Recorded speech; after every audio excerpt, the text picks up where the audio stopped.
My name is Cheryl, and at the beginning of last year, I ate too much fancy food and gained 5 kilograms. Now I'm 49 years old and trying to lose weight before the holidays. My plan is to lose 5 kilograms now so that if I gain it back during the holiday season, it won't be a big deal, right? You must be kidding, there's so much delicious food from Christmas to New Year's. It's a happy problem to have. I'll probably end up buying myself Valentine's chocolates too.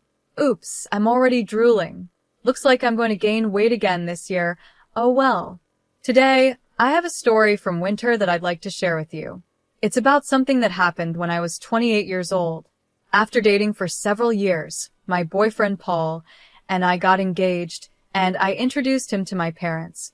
This was the so-called marriage greeting. My parents liked Paul, and everything was supposed to go smoothly. But then my older sister Laura, who is 3 years older than me, came home from work and there was an issue. She became fixated on Paul. It's strange, but when you're sisters, you can sense each other's feelings. I could tell right away that she had fallen in love with Paul the moment she saw him. I hoped it was just a fleeting crush, but when she shook his hand, she blushed and held on a little too long. Even when she talked to him, there was this dreamy look in her eyes. I didn't think it was right for her to act like that toward my fiancé, but maybe she didn't even realize she was doing it. Emotions can be hard to control, so I decided to pretend I didn't notice, hoping my sister wouldn't act on her feelings. However, after Paul left, my sister, fresh out of the bath and still wrapped in a towel, confronted me. "You should call off the engagement," she said. According to her, Paul was a womanizer, and I could find someone better. She kept criticizing him, but she didn't have any real reason for saying that. "Why do you think he's a player?" I asked her. "It's a woman's intuition," she replied. The thing is, my sister has never had a boyfriend, so how could I trust her woman's intuition when she has no experience with men? I decided I should trust Paul, whose character I've known for years. I casually brushed off my sister's advice, saying, "Yeah, I'll be careful," without taking it too seriously. After that, Paul started visiting our home often. He said he wanted to build a good relationship with my family, so I invited him over, feeling comfortable about it. My parents were happy, and I hoped Paul would get along well with them since he was going to be my husband. But while things should have been going smoothly, my sister had other ideas. She tried to get close to Paul in a different way. According to Paul, when I wasn't around, she would grab his arm, press her chest against him, and ask, "Don't you think Marianne is a bit immature?" She even asked for his contact details and once purposely fell down in a way that exposed her underwear. Paul said it was so over the top that it was actually funny, but I would have been worried if he was the kind of man to take it seriously. My sister believed she had a chance because Paul couldn't directly reject her since she was my sister. Every time they met, she would approach him with a sweet voice, saying, "Hey." It started with her falling in love at first sight, but it didn't help that Paul worked for a big company, which made him even more appealing to her. She told me, "He's reliable, has a face I like, and seems like the kind of man who can provide security for the future." She was completely taken by him. My parents saw all of this happening, but said nothing. In fact, it wasn't unusual for them to stay quiet when it came to my sister's actions. Honestly, she's always been the type who struggles with things. For example, if she's asked to warm up food, she might accidentally use a plastic dish that isn't heat-resistant, and it melts. She wasn't good at studying, either, or at sports. She often skipped swimming class by making excuses like hurting her foot, feeling unwell, or having skin problems. She wasn't great at schoolwork, sports, or even household chores. And, to be honest, she's not particularly good-looking either. Still, because she's the eldest daughter, my parents always treated her differently, giving her special treatment. They even quietly pushed the responsibility of supporting her onto me. I was constantly told to make sure she stood out, but without drawing attention to myself. It felt unfair to be treated so differently as siblings, but I guess my parents saw her as someone who couldn't do much on her own and felt sorry for her. On the other hand, I've always been the type to do things quickly and efficiently. Maybe the adults didn't see much value in helping someone who could handle everything themselves. So, I became good at managing my sister's needs. Sometimes I would even pretend to be less capable in public to keep the balance. But as I grew out of my teenage years, I realized that continuing like this wasn't going to help me in the long run. I started pushing back against my parents and doing things my way. If I had kept going along with everything, I would have become someone who couldn't do anything. When I started standing up for myself, my sister didn't like it much because she was losing my support, but we never really had a bad relationship. We could still talk normally, and sometimes I even gave her advice when she had problems. Our family had its issues, like being too protective of my sister and a little bit of tension between us, but I still thought we were a pretty normal family. However, things changed when Paul didn't return my sister's feelings. She couldn't handle the fact that her younger sister was getting married before her. The night before my wedding, my sister blurted out to our parents, "I can't accept that my younger sister is getting married before me." My dad tried to calm her down, saying, "Don't worry, Laura. You'll find a good partner soon, too." I agreed with him. "Yeah, Laura, it's not a big deal." But she wasn't having it. Normally, the older sister gets married first, then the younger one. It's too soon for her. The wedding is tomorrow, I reminded her. "What are you talking about, Mom? Don't you care about me? I'll be the poor older sister who's left behind while her younger sister moves on," she cried. That night, I listened quietly from the hallway as my sister and our parents argued. Should my sister really get married first? If I waited for her to marry, I would end up growing much older, without any progress in my own life. What was she thinking? I hoped she would calm down after venting her frustrations. Then I heard something shocking. "We won't attend the wedding tomorrow, Laura. Please be okay with that," my father said. What? Both my parents agreed not to come to my wedding just to make my sister happy. I couldn't believe it. It was like they were under some spell, doing whatever she wanted. This went way beyond simply indulging her. Even then, my sister sighed, still not fully satisfied. "Fine, I'll compromise. Let her have a wedding that nobody acknowledges." It was clear she didn't want me to marry Paul, likely because she had feelings for him. It was unbelievable that my parents wouldn't attend my wedding because of my sister's jealousy. The day of my wedding came, but I barely slept the night before. Instead of excitement, I felt anxious and uncomfortable, constantly thinking about what had happened.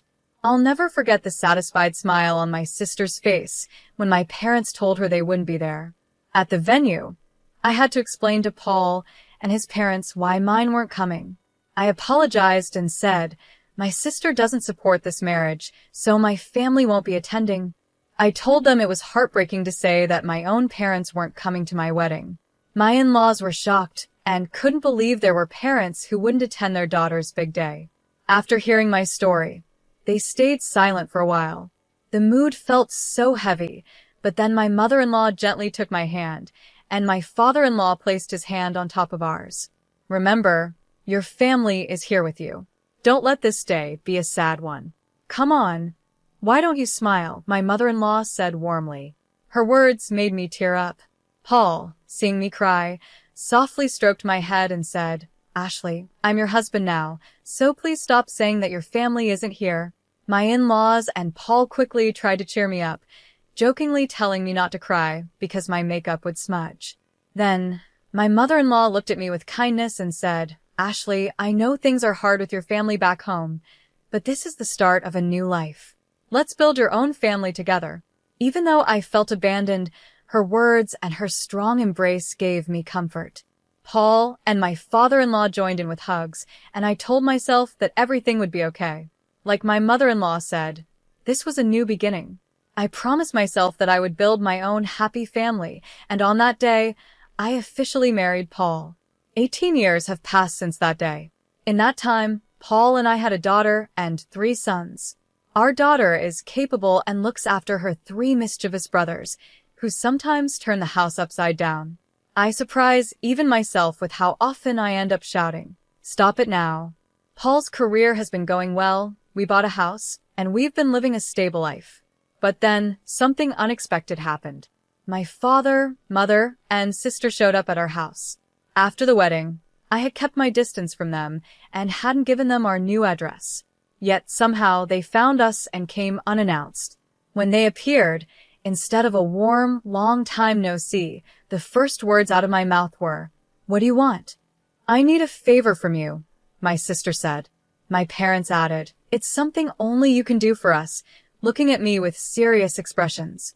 I had no idea what they could possibly want after 18 years of silence.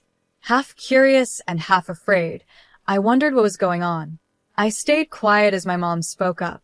"We want you to give Paul to your sister." "What?" Both Paul and I were stunned by her words. "Wait a minute, what do you mean I need to give Paul away?" I asked sharply. My parents both looked away, guilty, while my sister stood there, smug and proud. "She's still single, and she's turning 45 this year." "That's a problem," my father said. His words made no sense to me, and Paul looked just as confused. "Actually," my father continued, "the company she worked for recently went out of business, and she's unemployed now. It's tough. We're worried about her future, being single and without a job. We hope you understand. Since you're sisters, you should feel the same way." In my mind, I thought, no, I definitely don't think so, but I stayed silent, waiting to see what they would say next. I was getting frustrated with how slowly my father was speaking, but I held back from saying anything, eager to hear his point. "She's always liked Paul, and she's still alone because of it. You've had your time with him. Could you let her have him for the rest of her life?" "What?" Paul and I were speechless. My parents kept pleading, "Please," while my sister stood there confidently, certain she would get what she wanted. Given how my parents always catered to her, it made sense that she believed this, but the request was outrageous. As I put my head in my hands, Paul pulled me aside and whispered, "This could actually be a chance." "A chance? What do you mean?" I asked. "Well, remember that joke you made when you were drunk? It's like it's coming true," he said with a small grin. "Then, should we go with it?" I asked. We stood up and turned back to face my sister and parents. "Do you really love Paul that much?" I asked. My sister was caught off guard. She blinked in surprise and repeated, "Yes, yes. I've loved him all this time." "Wow, that's some serious love," I said. "You've been in love with him for 18 years, even though he's married to me?" "Yes," she said. "It's been so painful watching you and Paul together. It should have been me." Paul and I could barely hold back our laughter at her serious tone. I took a deep breath and said, "All right, I give up. If you love him that much, I'll step aside." My parents were shocked. My mom quickly asked, "Really? Don't you love Paul too?" "No, actually," I said, looking at Paul. "To be honest, I've always liked Laura." Paul played along, turning to my sister and saying, "Yeah, I've always liked her too." My sister's face lit up with joy. "Really?" she asked, her face flushed with excitement. "I knew it. You never resisted when I hugged you, and your eyes always looked so loving," my sister said, excitedly. "I've been waiting for this moment, and finally, it's here." I had to hold back my laughter, and I could see Paul pretending to cry, though his shoulders were shaking from trying not to laugh. We just needed to keep this up a little longer. "We'll always be together from now on, Paul," my sister suddenly said, acting as if they had been a couple all along. She was so casual about it, like she'd been living in this fantasy for the last 18 years. "Laura, I'm happy," Paul replied with a smile. "Please be my support from now on." "Yes, absolutely," she said, clearly thrilled. "So, I'm going to quit my job," Paul announced, grinning. My sister's smile faded in an instant, and her face turned to shock. "Really?" "Yeah, I want to be with you all the time, Laura. So I'm quitting my job to always stay by your side." "What?" she stammered, clearly not expecting this. "I won't even go outside anymore," Paul continued cheerfully. "I'll follow you everywhere. I'll even watch you do housework from behind."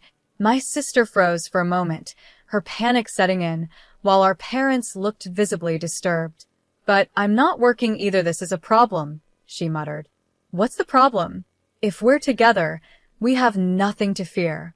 We don't need money to be happy," Paul replied. "But nowadays, we need to pay for things like insurance. It's not like the old days. We can't just live on love alone," she argued, her eyes starting to lose focus. Sensing the moment was right, I jumped in. Paul, if we end up divorcing, I'll be taking a large share of the assets, so you better pay up. Don't worry, Paul said with a laugh. Your sister and parents will take care of everything. Hearing this, my parents turned pale and exchanged worried glances. Laura, my father said, this is hard to admit, but this isn't right. Stealing your sister's husband, it's wrong. Exactly, Laura, my mom added, suddenly backing away from the plan. It was as if all the passion and support for my sister vanished in an instant. What are you talking about? You promised Paul to me.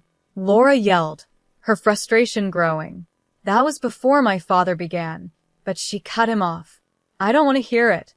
Doesn't anyone support me? Laura screamed, and in her frenzy, she grabbed my mom's hair. My father tried to calm her down, but it was chaos. In the middle of all this, Paul calmly spoke up. Laura, to be honest, you're not my type. I respect you as Ashley's sister, but that's it. Everyone fell silent, their attention now on him. I don't really want to interact much with you, especially when you look at me like that, Paul said. That gaze actually turns me off. Knowing that someone has unreturned feelings for me is really uncomfortable. His honest words left my sister and parents speechless. But Paul, what was all that earlier? My sister asked, clearly confused. Stop acting so casually with someone else's husband, I said firmly. There's no way he could fall for you. We have a family, and we're happy. As I said this, I stopped my sister, who was walking toward Paul with a pale face. You tricked me, she shouted. How could you think that someone who hasn't contacted you in 18 years still loves you? Isn't that a bit unrealistic? I asked. My sister's face turned red, and she started to tear up, clearly out of frustration. If you were really attractive, maybe it would be different. But no one finds charm in someone who is unemployed, dependent on their parents, and can't do basic things because their mom has always done them. At your age, a marriage wouldn't last long with those traits, I said plainly. Paul quietly chuckled behind me. My sister, hit by the truth of my words, began to cry loudly, unable to stop. Our parents tried to comfort her, but they looked confused, as if they were realizing that what I said was true. I'm not giving Paul to you, I continued. So please give up, Laura. At that, she cried even harder, like a child throwing a tantrum. It was a sad sight for an adult, and it was clear she hadn't matured. Take this as a lesson, and please don't involve yourself in our lives again, I said. No matter what trouble you face in the future, don't expect any help from us. With that, I slowly closed the front door. When my children asked what happened, I simply said, it's Halloween season, and it seems a ghost came early. My eldest suggested we exorcise the spirit, but I stopped the idea, though it did feel like there was a ghost wailing outside as my sister continued to cry. 6 years passed, and she's still single. She found a job but got fired for inappropriate behavior, and she caused trouble by rushing into a marriage that didn't work out. Now, she's banned from matchmaking events and seems likely to stay single for life. My parents, despite being tired, are still working part-time jobs to save money for her. They've probably realized they can't rely on her to take care of them in the future. Hopefully, they now understand the consequences of spoiling her all these years. I spend my days as a homemaker without having to worry about school fees for my kids, thanks to my smart children and my husband, who has a stable job. Sometimes, I wonder if working outside the home would help me burn off the extra calories I gained during the holiday season from eating too much. My daughter, who is already slim, is entering her growth phase and has been talking about wanting to go on a diet. I'm trying to convince her not to. You can think about dieting when you're older, like me, I tell her. My 3 sons love dancing and recently showed off their skills at a local event, where they won several awards. They proudly say, we're going to be in Pearl Jam one day. So, I really hope Pearl Jam stays together until they grow up. We regularly get visits from my in-laws, who are as dear to me as my own parents. We always enjoy delicious meals together. When the kids have their spring break, we plan to take a trip to a spa, and I'm excited about spending some quality time together. Although there were many challenges before marriage, my life since then has been filled with happiness. The bonds within our family have grown stronger, and I'm grateful for the love we share. I hope everyone stays healthy and lives long so we can continue to make precious memories together as a family.